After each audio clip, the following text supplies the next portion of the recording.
Welcome to Collateral. This week's main story will be about the epidemic of secrecy.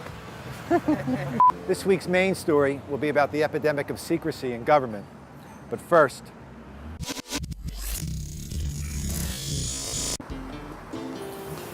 here's some good news to report. The American public is becoming more aware of global warming. A recent university study indicates that the number of Americans citing global warming as a priority has doubled. Now, citing it as a priority and doing something about it are, of course, different matters. There's some news from Iraq that violence is down in Baghdad. But the bad news is, the violence has moved to the countryside. The CIA recently released documents on the agency's crimes. Problem is, the documents are from 40 years ago.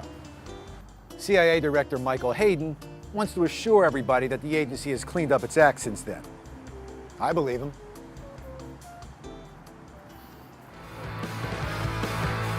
God save the Queen, the fascist regime. They made you a martyr. Imagine you were a suspect in a robbery, and the police came to your home with permission to execute a search warrant. And now imagine their response if you told them, "Get lost. I haven't done anything wrong."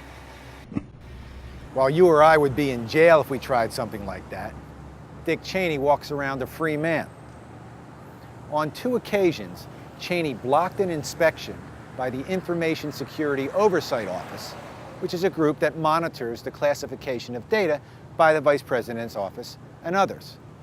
Then, after thwarting the inspections, Cheney tried to get rid of the Oversight Office altogether. So let's understand.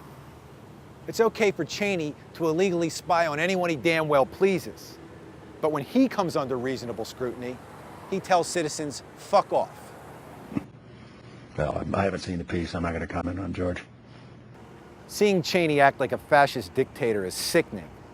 But what's worse is the lack of an adequate response from Democrats in Congress. Take Henry Waxman, for instance. Waxman sent a letter to Cheney asking how he was protecting classified information and asking why Cheney believed the rules didn't apply to him. That's not leadership, Mr. Waxman. When the law is being trampled, you don't just send letters. You lead a delegation into Cheney's office and demand that the oversight be done. But to our knowledge, no one did a thing. Cheney remains free to design contingency plans for declaring martial law after the next terrorist attack. Don't laugh it off.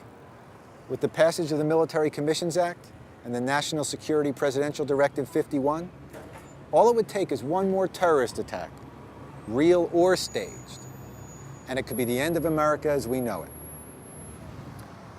This administration loves to keep secrets, but no amount of secrecy can hide the contempt that it has for the rest of us. It's way past time to wake up.